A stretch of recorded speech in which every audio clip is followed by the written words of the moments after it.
Huset ved havet. 11. kapitel. 2 frokostplatter, endnu en telefonsamtale, en natlig færge til Sverige og en sommervarm skovbund. Det er nogle af ingredienserne til 11. kapitel. Vil du have detaljerne? Så er det her, det foregår. Og som vi sad der på bænken ved Stejlepladsen, fik jeg pludselig et syn. Jeg følte med at jeg var tilbage i Fiskerup. Jeg havde set et eller andet, der gjorde, at jeg fik stærke Fiskerup-fornemmelser. Jeg vidste ikke, hvad det var.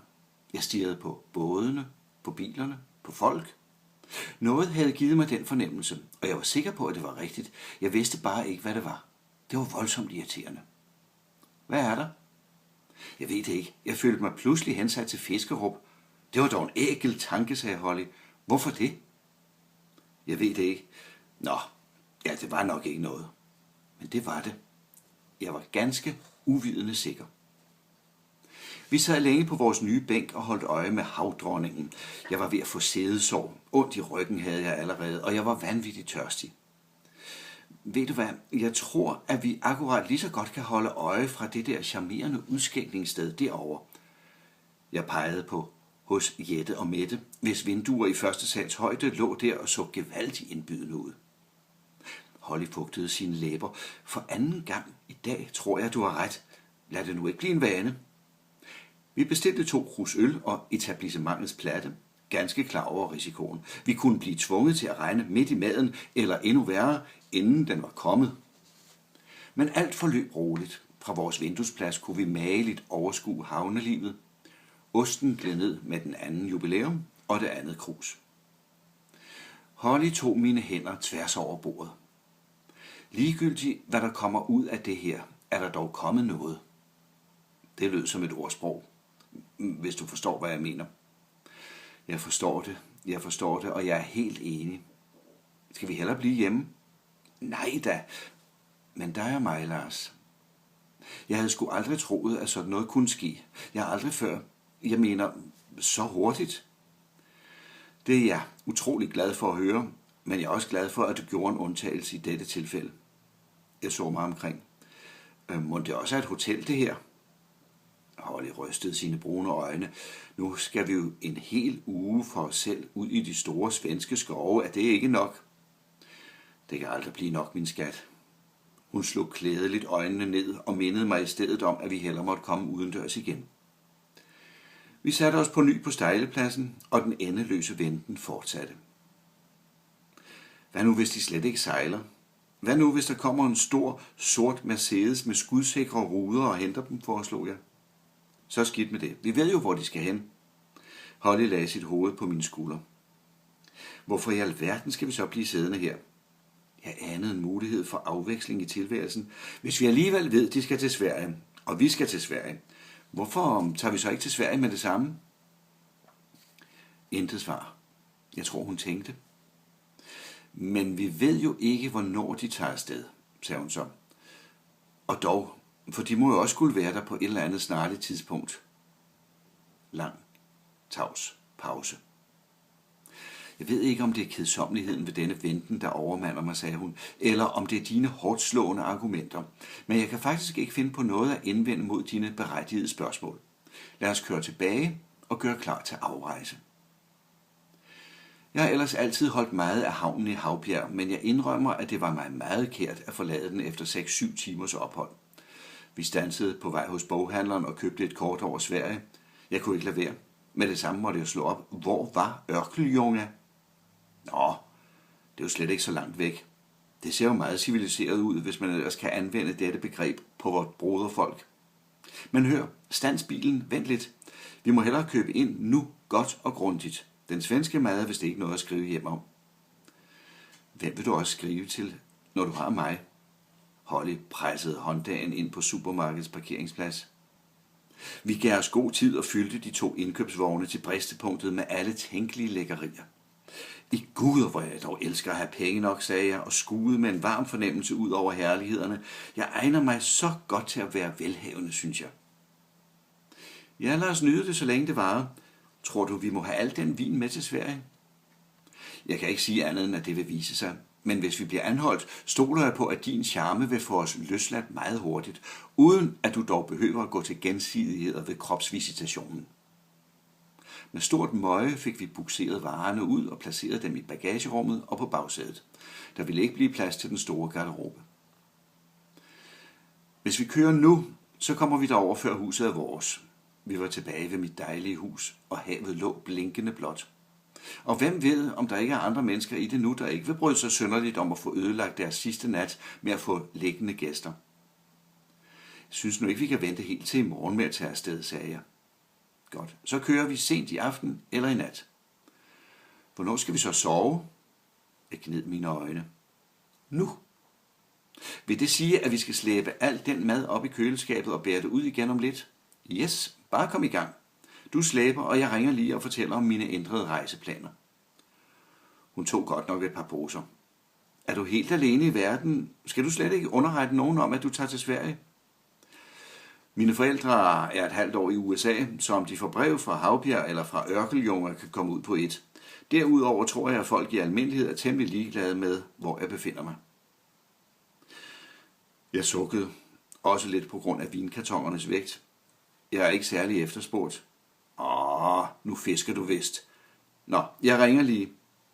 Jeg kunne ikke dy mig. Da jeg kom tilbage med nok en forsyning fra bilen, måtte jeg igen snige mig til at høre, hvad hun sagde. Jamen mor, hørte jeg hende sige. Jeg er ikke 10 år mere. Nej, Gud, vær lovet. Jeg er kun os 2. Ordene lød stadig som sød musik i mine ører.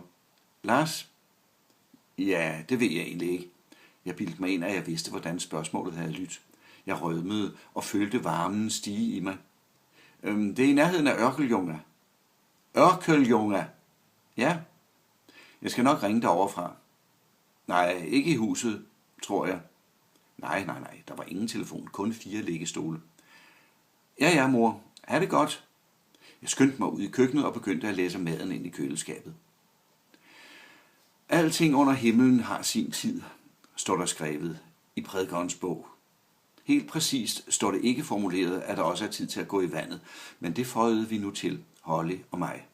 Men helt klart står der i 3. kapitel, vers 8, at der også under himlen, under solen, er tid til at elske. Da vi vågnede, var der ikke længe til solnedgang. Skal vi ikke blive liggende? Holly puttede os under dynen, og det gjorde vi så. Da klokken nærmede sig de 11:30, havde vi ikke sovet igen. Up and away. Jeg sprang ud på gulvet. Min Gud, hvor er jeg dog sulten. Gør du dig bare helt parat, så fikser jeg lige noget mad så længe. Jeg har et tøjproblem, sagde Holly og blev liggende. Hvad der er dit, er også mit, og hvor du er også jeg, nønnede jeg og pegede mod skabet. Ellers må vi finde et magasin i vores drømmes endemål, Ørkeljunger. Kom on, op med dig. Selvom jeg egentlig synes, at det var synd at tage hul på provianten, kløvede jeg alligevel et par af de indkøbte avocadoer, lavede et reje af sparsfyld og lunede et par flyt. Men hvilket syn mødte mig dog ikke, da jeg så Holly igen. Hun havde virkelig forsynet sig i mit skab. Bukser, skjorte og trøje var mine. Kan du kende dig selv igen? Spurgte hun. Lille spejl på væggen der. I skæret af et festblus spiste vi udenfor ved havet. Hvad har du egentlig tænkt, at vi skal foretage os i Sverige, spurgte jeg og vendte en reje på tungen. Nu har vi kendt hinanden i over et døgn, og jeg synes, at vi har fundet på mange hyggelige ting allerede. Flammens skær lyste i hendes hvide tænder, så vi skal som nok få tiden til at gå. Det er ikke det, jeg mener. Skal vi ligge på lur bag busk og hegn og spionere, eller hvad? Time will show, my love. Lad os bare komme afsted nu. Jeg tager i hvert fald kikkerten med. Skal vi vaske op først? Se noget at spørge om. Det er dit hus. Jeg gider ikke. Vi lader det hele stå. Så kan eventuelle besøgende, velkomne som uvelkomne, se, at huset er beboet, eller har været det. Da dørene var lukket bag os, og proviant og bagage stuvet ind i hånddagen, var det den smukkeste fuldmåne. Går der overhovedet færger til Sverige på det her tidspunkt af døgnet, spurgte Holly, mens vi kørte gennem Havbjergs øde gader. Ja, jeg tror det, men vi må vente og se. Jeg baksede med min dejlige ghettoblaster og fandt et bånd. Holder de af Brahms, eller foretrækker de den nyeste med Chicago? Ja og ja. Holly signalerede til en modkørende bil om at dæmpe fjernlyset. Jeg er mest oplagt til noget romantisk. Brahms kan skam også være romantisk, under tiden endog grænsende til det senromantiske. Det må da lige være noget nu. Men mine musikhistoriske parafraser gjorde intet indtryk. Helsingør lå også øde hen, da vi nåede byen ved 2:30-tiden. Et par enkelte natteravere luskede sig langs husmurene, og på hjørnet af Brostrædet stod et par i tæt omfavnelse. Et syn, der førhen ville have gjort mig misundelig og jaloux, men som nu med et blik mod Holly fik mig til at mumle, "Hello, young lovers, wherever you are." Hvad siger du? Ikke noget, andet end jeg tror, at vi skal forbi stationen for at komme ind til færgen. Færgen Kronborg lå brummende i neonlys i færgelejet. Et par blåklædte mænd gik omkring ved opkørslen, så noget kunne der da se ud til at foregå. Næste færge til Sverige 3:00, sagde Holly og pegede på et lysende skilt over opmarchbåsene. Enkelt eller retur, spurgte manden i billetlugen. Vi håber da stærkt på at komme hjem igen. Jeg rakte ham pengene tværs over Holly, som fingerede et bid i min arm.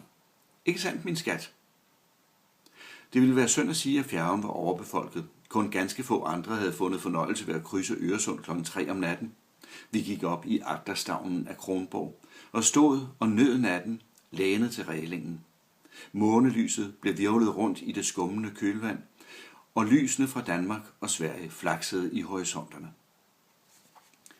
Det var sgu godt, at jeg gik ud til dig på molen i går. Holly trak vejret dybt.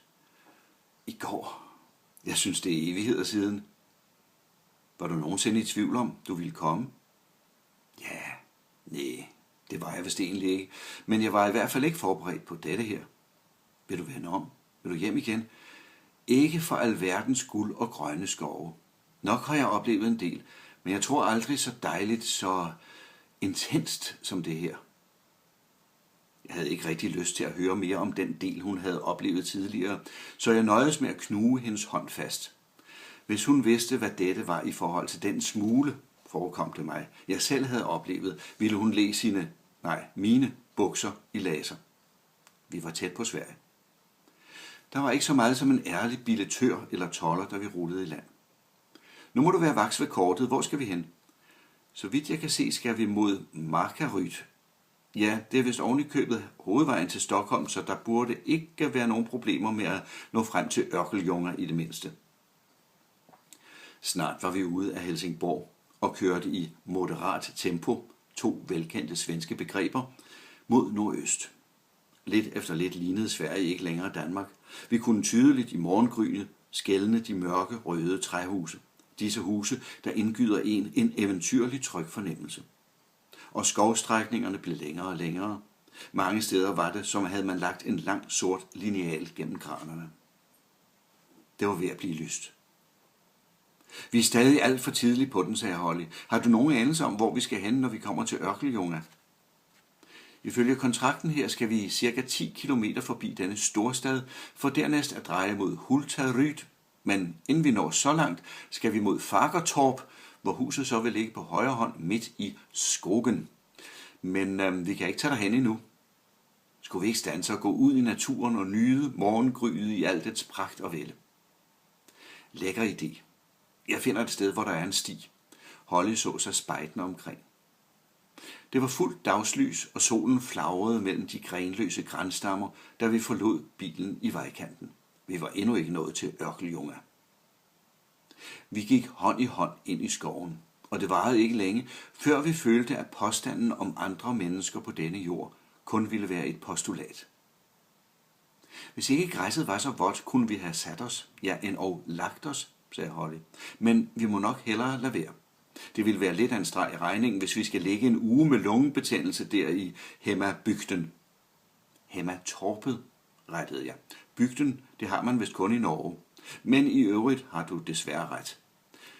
Men kan vi ikke, når vi kommer tilbage til bilen, improvisere et morgenmåltid? Tro det eller ej, jeg er faktisk sulten. Noget efter sad vi med benene dinglede ud af de 2 højre døre, gumlende på noget toastbrød, der egentlig burde have været ristet. Vi delte en liter juice fra kartongen. Man kan vel nok få juice herover uden særskilt bevilling. Jeg mener, den skulle jo faktisk have været brugt til vodkaen. Jeg børstede krummerne væk fra mine bukser og strakte mig. Nu ville det gøre godt med en lille lur. Vi har stadig masser af tid, og må ikke vi kan finde en plet, hvor der er tørt nok nu. Der ligger et tæppe i bagruden. Skovbunden bød sig flimrende til, og alt summede og sang, så jeg et kort øjeblik følte mig hensat til Elvira Madigan. Men vores skæbne ville ikke blive så grum, var jeg sikker på. Snart efter sov vi. Fortsættes i 12. kapitel.